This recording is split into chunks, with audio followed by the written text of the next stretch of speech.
let me change subjects a bit. I've said this week that I think, you've seen the stuff we've been doing on the project this week. Mm-hmm. I think we are bringing a stick to a missile fight. Yep. Yep. And I asked the radio audience yesterday, do you believe in evil? Yeah. Do you believe that what's happening in the Middle East is evil? Do you think that you can see evil in our society right now? If your answer to that is yes, you cannot fight it as a man. Yeah, that's we right. We won't win. That's right.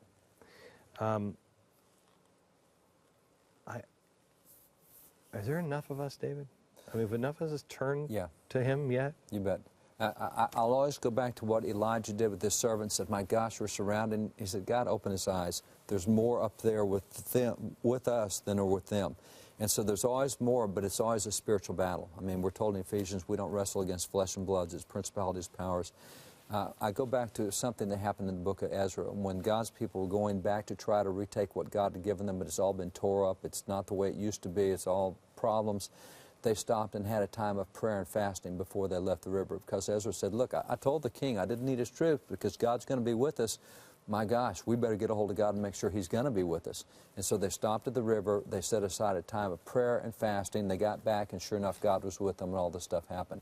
But I think the key part is that time of prayer and fasting that they had before they went any further. They talked well. They made a good boast that God's with them. But that prayer time is significant. Can I ask you something, David? I'm a guy, I've fasted and prayed where, I will eat lunch and then I won't have anything until the next day, lunchtime or dinner time. But 40 days, I don't even know how to do that. How do you do that? Well, there's different kinds of fasts in the Bible. There's what's called a Daniel fast, where the Daniel, it's kind of what happens at Lent. You give up something really special to you for 40 days. So for 40 days, you're a Coke drinker or whatever. You give up Coke, and every time you have a desire to have a Coke, you say, "Oh, wait, I need to be praying right there." So you take that desire for whatever you give up and use it as a time of prayer, a time of replacement. If you're fasting and it doesn't cause you to think about praying, then you need to fast something else and something more. Okay. So there's a Daniel fast where you can give up, as Daniel did, dainty foods of the king. And so every time he wants a dainty food, he thinks, "Oh, no, I need to be praying to God and asking for his intervention in this." So that's one way to do it. Some people will fast for 40 days, but they'll drink liquids, they'll take liquids in. I know people who have gone 40 days of fasting liquids and food, because they're really serious. And so every time they have a hunger pain, they'll pray to God, and "God, we need your intervention." Every time they're thirsty, they'll pray. And so whatever it is, you need something that when you give it up, and a lot of times in Lent this doesn't work. We give up something symbolic and we don't ever think about God. I can't give up watching clips from Obama. Yeah, exactly. It doesn't, you don't. Of course, I might think about that a lot and give prayers thanks, but it's got to be something that'll cause you to think, "I want this. Okay. Oh, wait a minute, I can't have it because I'm praying." Can you just take us through, up on the set we have Washington praying, and I talked about that earlier this week. Yeah. That was the moment where, somebody who watched that said, "We're on the wrong side," because the man prays. That's right. Yeah, he knows. You listen to a guy pray like that, we're on the wrong side. That's right. But this is not unusual to fast and pray. It just is now. This is a really interesting point, because if you go back, we talk about the pilgrims of Thanksgiving. We forget the pilgrims also had a day of fasting, because after they had that great Thanksgiving, the next year they get hit with a drought and they don't have rain, and if they don't get crops and harvest, they're going to be back in a dying season. So they called in the springtime, after they had missed all the planting rains, they called for a day of prayer and fasting. They did that, and it's significant that almost instantly after they had that day of prayer and fasting, storm clouds came in, and instead of the normal thunderstorms they have up there, it was very gentle rains, very soft rains, got their sea. Indians came to them and said, "We saw what you did. We saw you pray and fast. We saw rains we've never before seen at this time of year. It always destroys our crops." He said, "We want to know this God you were praying to." And so it was that time of prayer and fasting that actually opened up a great relation to those guys. They had the longest lasting treaty in American history.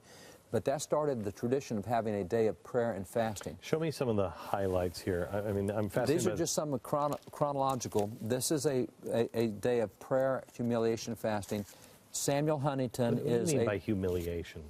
Humiliation was what the Jews did with sackcloth and ashes, like dressing really well. I'm going to make myself look really ugly. I'm going to tear my image down. People are going to look and say, "What, man, you look really bad." It's you humble yourself because no longer is your image important. No matter how people think about you, you knock yourself down. And that's why it was so significant when the king who wore those kingly robes, when he would tear his robes and cover himself with sackcloth and ashes, he looked like a beggar. He looked like a really poor guy. He looked like a bum. That's all right. He's trying to get a hold of God, and it's not about him anymore. And so humiliation is knock yourself down. You're not the one in charge of this. So humiliation, fasting, and prayer, what they did was you shut down all business on that day. No businesses were open. You spent the whole day getting a hold of God. You went to church. You had a time of praying and fasting together. And this is a signer of the Declaration. He's a general in the Revolution. This is 1789. So this is right at the start of government. We're doing this one. This one is 4 years later, 1793. John Hancock. And again, it's a day of fasting, humiliation, and prayer. So serious, get a hold of God time. 2 years later, 1795, Samuel Adams. Fasting, humiliation, and prayer. Humiliation is probably the key here for the United States of America. Yeah, humble yourself. Yeah. Well, the famous, I'll go through, here's another signer of the Declaration. Here's one of Washington's generals. Here's one of the famous ones, though. Here's Abraham Lincoln. Abraham Lincoln, this is a day of prayer and fasting. He says, we've forgotten God. We've been so prosperous, so bountiful. We're so stuck on ourselves. We think we're so great. And we have to knock ourselves down and get a hold of God again. And so Lincoln had great spiritual insight at a time when the nation really was doing well. I know Mitt Romney wasn't your first choice, nor was he mine. He was my third. I am to the point to where, I think God is trying to make this so clear to us that if it happens, it's His finger. Yeah. Because, boy, nothing looks good. Right. And yet, everybody I know who I consider a spiritual giant feels good. Mm-hmm. And it bothers me that I feel good because I'm like, there's no reason that I should feel good on this. But the one thing I want to talk to you about is, I know I did a special, I don't know if you saw it, David, a couple of weeks ago on Mitt Romney, where we exposed some of the stuff he does in private. That's right. And I felt really bad because I didn't know any of that stuff. Yeah. And when you know I didn't either. Yeah. I knew none of that. None of that. I thought I knew Romney. Right. And I knew none of that. That stuff is critically important because that shows his character. Mm-hmm. And that, would you agree with me that that is at least kind of on the line with this guy? It's a whole lot more than kind of. I go back to a great book that was written in 1800 after Washington's death, and it was The Private Life of George Washington. And they gave an example of Washington and Benedict Arnold. They said, look at Benedict Arnold. He was a hero at the Battle of Saratoga. We have massive statues of Benedict Arnold standing to this day at Saratoga. He's an American general. He was one of the guys who took Fort Ticonderoga with Ethan Allen. He's a big guy. They said, but you're not big because of what you do in public. You're big because of what you do in private. And they said in private life, he had sold out his country. He had sold his soul. It wasn't what you see in public, what you see in private. Well, nobody knew Mitt's private life. In the same way, you have George Washington. When you look at his private life, now you know why he's a great guy. Yeah. It's not because of what he did here. It's because of what he did. It's because of what he did in that prayer. Right. Kneeling in prayer. So, and nobody was supposed to be seeing that. And Isaac Potts did, and others saw it. And a politician to hide that shows even deeper character, I think. Yeah. And I'm brought back to that shows his character, shows he knows who's in charge. That's right. And he obeys. And the second part that comes to me is, and I'm a little confused on this because I know that Abraham Lincoln, because I've seen the draft before he even got into office, he was against slavery. Yeah. But wasn't there that point where he finally just said, I mean, he was, if I remember right, he was in battle, he was watching, he used to go and watch, and we're getting our butts kicked again, and he went down on his knees and he's like, what do you want me to do? Yeah. And that's really where it solidified. He was humbled enough, he had so many pressures, that he finally did exactly what the Lord told him to do. Yeah, and it's a turning point, because for the first 3 years of the Civil War, the Union got its tail kicked. Every battle, everywhere. And there's a great history book that came out in 1878 by a guy named Charles Coffin, who says, if you look at history, he said, if you'll notice that while there's a plan going along, he said, suddenly what appears to be a counter plan shows up. He said, and that's the divine hand. And if you do not recognize that, you'll never understand history.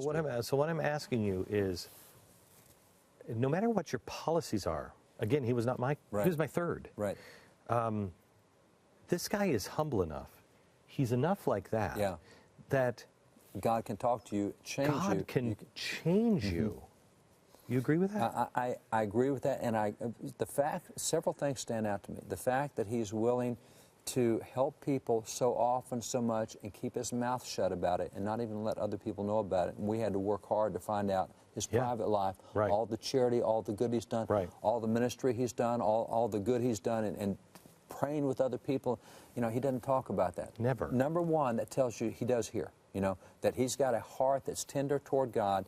And when you got that to work with, God can talk to you pretty easily in a lot of ways. And, you know, that's what I love about Lincoln is all of his advisors would say this, and God would say, and Lincoln would say, okay, I heard from all of you, I'm doing this. Yeah. And that's what you want more than critical. That's crucial. Critical. A hearing ear. Okay. That's it. David, you're going to be filling in for me next week. Yes, sir. And you've got some great stuff on polls and everything else that I think people Presidential races. You're going to love this. The Founder's Bible. Get it. David says this is the work of his life, at least to this point. The most important thing he has done up to this point. Wallbuilders.com. Get it. Read it. Study it with your family. David, thank you. Thanks, Glenn.